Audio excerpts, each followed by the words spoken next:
Graças e paz, meus amados irmãos, amadas irmãs, que a graça e a paz de Cristo Jesus, que excede todo entendimento, possa guardar o seu coração, a sua mente em Cristo Jesus, o nosso Senhor Salvador. Hoje eu quero falar sobre a alegria do crente é ultra circunstancial, não depende das circunstâncias. Nós não dependemos das circunstâncias para sermos felizes, para sermos encorajados, para termos uma vida feliz, porque Deus já nos deu o maior presente que Ele podia nos dar. Ele nos deu a pessoa de Cristo Jesus. Então, o melhor não está por vir, o melhor já veio.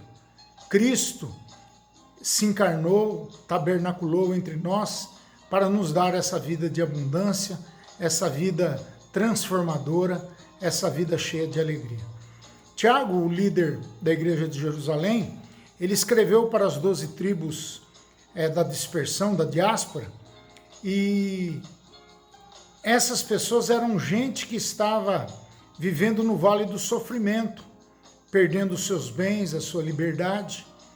E para esses crentes que eram fuzilados pelo vento da perseguição, Tiago traz uma palavra de encorajamento a cada um de nós. Eu quero destacar aqui pelo menos 4 pontos de argumentação sobre essa grande verdade que Tiago nos escreve. Em primeiro lugar, as provações na vida do crente são necessárias. São necessárias. Tiago escreveu: meus irmãos, tende por motivo de toda a alegria o passardes por várias provações. Tiago 1:2. Passar pelo vale da prova não significa ausência do amor de Deus. Ser provado não é falta de fé, nem expressão de maturidade espiritual. A prova é diferente da tentação. Nunca se esqueça disso e guarde isso no seu coração. A prova é diferente da tentação. O inimigo nos tenta para nos enfraquecer. Deus nos prova para fortalecer. E aí está a grande verdade de podermos viver acima das circunstâncias, de vivermos uma vida totalmente diferente, uma vida bonita para Deus, buscando confiar, buscando ter esperança, servindo ao nosso próximo e sermos pessoas alegres. É através das provas que Deus vai esculpindo em nós o caráter de Cristo. Por meio do sofrimento, Deus vai nos burilando e nos tornando semelhantes a Cristo, que aprendeu pelas coisas que sofreu. Então, em primeiro lugar, as provações na vida do crente são necessárias. Necessárias para quê? Para o crescimento, para o amadurecimento, para que ele viva no centro da vontade de Deus, que é boa, perfeita e agradável. Em segundo lugar, as provações na vida do crente são variadas. O que eu quero dizer com isso? Tiago, ele diz que os crentes passam não por poucas, mas por várias provações. Essa palavra significa de diversas cores. Há provas amenas e provas mais severas. Há provas leves e provas pesadas. Há diversas tonalidades de provas. Para cada prova, entretanto, há uma graça especial de Deus que nos capacita a enfrentá-la. Então Deus não nos prova além de nossas forças. Deus nunca fará isso. Deus nunca fez isso. Com a prova, Deus também provê o livramento a cada um de nós. As provas não são produto do acaso, mas têm sua gênese, o seu início na soberania e providência divina. Mesmo quando o diabo e suas hostes lançam seus dardos inflamados contra você, contra a igreja, contra os nossos irmãos. Mesmo quando o diabo faz isso, Deus pode estar nos provando e nós, se aprovados pelo fogo, por uma prova muitas vezes difícil, nós vamos ser aprovados por Deus e Deus se alegra conosco nesse sentido. Podemos afirmar com uma convicção inabalável: sabemos que todas as coisas cooperam para o bem daqueles que amam a Deus, daqueles que são chamados segundo o seu propósito. O grande problema aqui é que muitas pessoas, muitos crentes, querem ler só a primeira parte do versículo. Sabemos que todas as coisas cooperam para o bem daqueles que amam a Deus. E param aí. Mas o complicado é o que vem depois da vírgula. Daqueles que são chamados segundo o seu propósito. Deus tem um propósito, tem uma missão, tem objetivos, tem planos para a sua vida.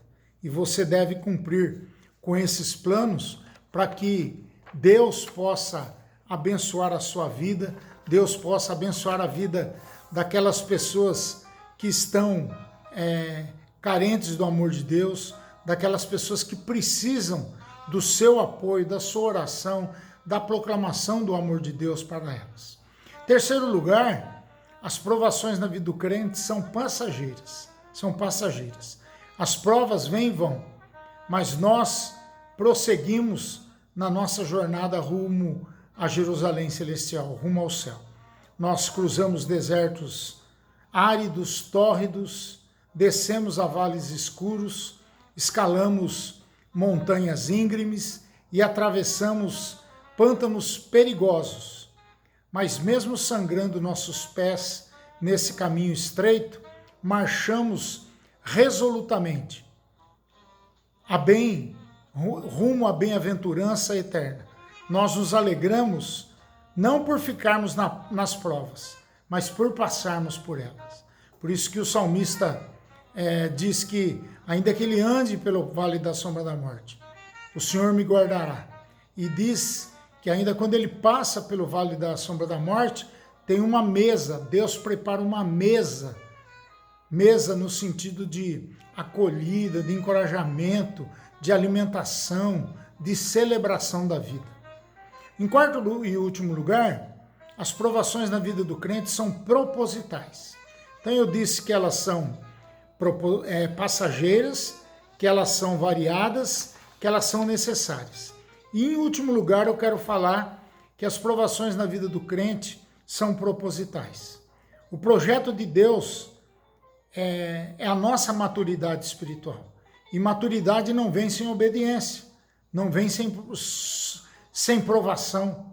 A provação produz perseverança e a perseverança tem como objetivos sermos perfeitos e íntegros, em nada deficientes. Tiago 1, 3 e 4.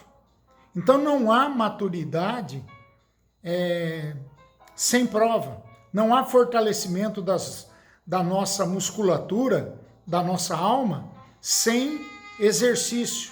Nós somos provados para sermos aprovados. Então a fornalha das provações queimam apenas nossas amarras. Deus nos predestinou para sermos conforme a imagem do seu Filho Jesus Cristo. E Deus está trabalhando em nós para nos transformar de glória em glória, na imagem de Cristo. Então nós precisamos entender que Deus, ele vai nos provar porque as provações são necessárias na nossa vida. Porque as provações são variadas. Nós sofremos todo tipo de prova. Nós vamos ter consciência que na provação, a vida do crente, essas provações são passageiras. E por último lugar, as provações na vida do crente são propositais. Eu queria que você entendesse isso, que você colocasse isso no coração. E por isso, por que não dizer, aí que mora talvez a resolução para todos os nossos problemas. Nós vivemos uma vida amparados, confiados, dependentes de Deus. E quando nós vivemos essa vida, nós podemos ser crentes em Cristo Jesus que vivam uma vida ultra circunstancial. A alegria do crente nesse sentido é ultra circunstancial. Não depende daquilo que nós enfrentamos. Por isso que Paulo nos ensinou lá em Filipenses: eu sei viver na fartura como na dificuldade, eu ser rico como sei chorar, eu sei viver em tristeza, mas também em alegria. Tristeza que não era nada que mexia com a vida de Paulo, e sim que dava força para ele caminhar rumo ao seu propósito, rumo às coisas que ele tinha para realizar por Cristo Jesus. Então faça isso você. Olhe para o futuro com esperança, encoraje a sua vida com esse texto de Tiago 1, versículo 1 até o versículo 4, para que você seja uma pessoa, acima de tudo, feliz, e que a sua felicidade, a sua alegria, seja ultra circunstancial. Ok, minha gente? Grande beijo, vamos orar nesse momento. Pai querido, nós sabemos, Pai, que as provações chegam de muitos lados na nossa vida. E nós muitas vezes temos a tendência de querer desistir, desanimar, porque nós nos sentimos desencorajados. Eu quero te pedir, Pai, que o Senhor lance sobre nós uma unção de alegria, uma unção de força, de encorajamento para que possamos vencer as provações no nosso dia a dia. Abençoa-nos, Pai. Guarda-nos, proteja-nos e dá-nos, Pai, da tua alegria a cada dia, para que a nossa vida seja uma vida de alegria ultra circunstancial. Que a nossa vida não dependa das circunstâncias, para que a gente seja um crente maduro, honesto, íntegro e que deseja, Pai, acima de tudo, pregar o teu evangelho e viver da melhor maneira possível. Abençoa-nos, Pai. Essa é a nossa oração, pedindo que o Senhor aumente a nossa fé e que o Senhor nos perdoe em Cristo Jesus. Amém. Fiquem na paz, fiquem com Deus e que Deus abençoe a sua vida em nome de Jesus. Grande abraço, grande beijo.